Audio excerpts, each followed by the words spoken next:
Vamos falar um pouquinho sobre dor e ansiedade. Por que ansiedade é um fator de risco para a pessoa ter uma cronicidade, uma persistência maior da sua dor?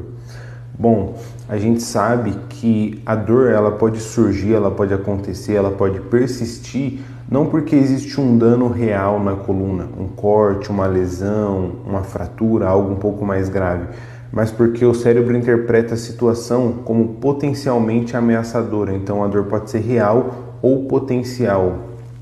Logo, uma pessoa com ansiedade é como se ela tivesse o tempo todo projetando potenciais perigos para o futuro.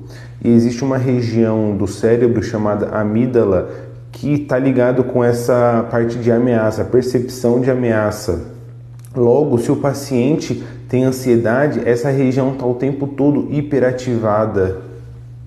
E se essa área do cérebro responsável por interpretar perigo está mais hiperativada, é como se houvesse uma sensibilização central. O cérebro, os sistemas de perigo, os sensores de perigo estão mais hiperexcitados, eles percebem perigo com mais facilidade, logo deixando o paciente num aspecto que a gente chama de pró-nociceptivo, mais suscetível a ter dor, mais suscetível a permanecer com aquela dor, simplesmente porque o cérebro dele interpreta as situações como sendo potencialmente ameaçadora. Então a ansiedade tem muita correlação com a persistência da dor, né? Nunca é uma causalidade, mas sim sempre uma correlação. Não dá pra gente inferir causalidade, mas a gente vê que pessoas com maior ansiedade, maior nível de ansiedade, tende a ter uma persistência, uma cronicidade da sua dor, tá? E é por isso, pegando o gancho, que é importante a gente sempre, quando vai fazer um tratamento de um paciente com dor crônica, fazer uma abordagem multimodal, que a gente chama, abordar os aspectos psicológicos, cognitivos, comportamentais, do contexto do paciente, do estilo de vida do paciente.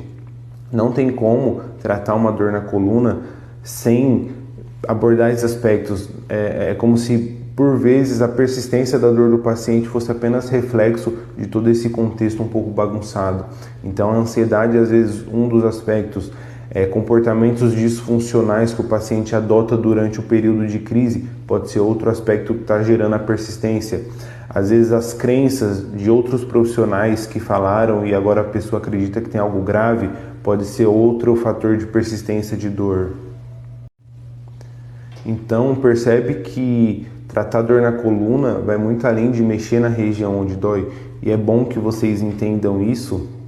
Ontem mesmo eu postei um vídeo abordando um pouquinho desses fatores do tratamento, porque às vezes a pessoa vem com uma expectativa de tem uma dor na coluna, ele vai mexer na minha coluna, vai fazer qualquer técnica na minha coluna e vai tratar. E às vezes o que a gente vai sim tratar a dor do paciente, mas abordando a parte comportamental, a parte do contexto, educando ele em relação à dor, o que é, o que está acontecendo, tirando um pouco dessa percepção de ameaça que a região da amígdala dele, a área responsável por interpretar a ameaça, está hiperativada. Quando a gente educa o paciente, a gente diminui esse grau de ansiedade, dá um controle maior para ele daquela situação e, consequentemente, ele fica menos sensível, menos suscetível até aquela persistência de dor. O cérebro começa a regular melhor as interpretações de estímulos.